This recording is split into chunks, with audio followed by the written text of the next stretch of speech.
m'appelle Sylvain Garnier. Je suis docteur en littérature française de Sorbonne Université et j'étudie les liens qui unissent le théâtre et la poésie entre la Renaissance et l'époque classique.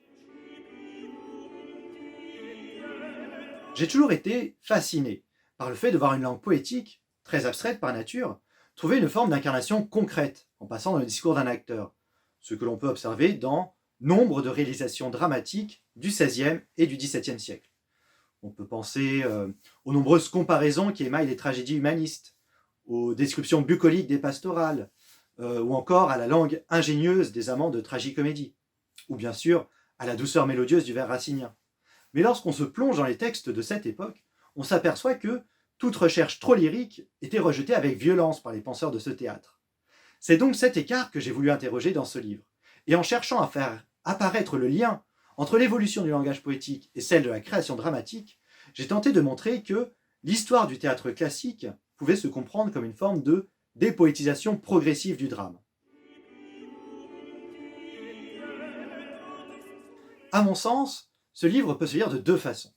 Il peut se lire comme la démonstration d'une thèse, plutôt destinée à un public d'étudiants et de chercheurs qui auraient besoin d'une information précise et documentée sur ce sujet.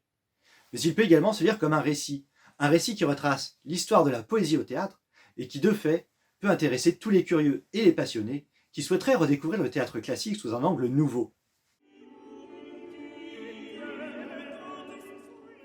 L'ouvrage suit le déplacement progressif du style poétique au théâtre depuis le genre tragique vers le genre comique. C'est pourquoi la première partie porte sur la tragédie humaniste entre 1553 et 1628, tandis que la seconde se focalise sur les genres non tragiques qui se développent entre 1628 et 1653, la tragicomédie et la pastorale, puis la comédie burlesque. Enfin, un épilogue vient terminer le livre en s'intéressant à certaines redéfinitions de la poésie qui s'opèrent dans la tragédie classique.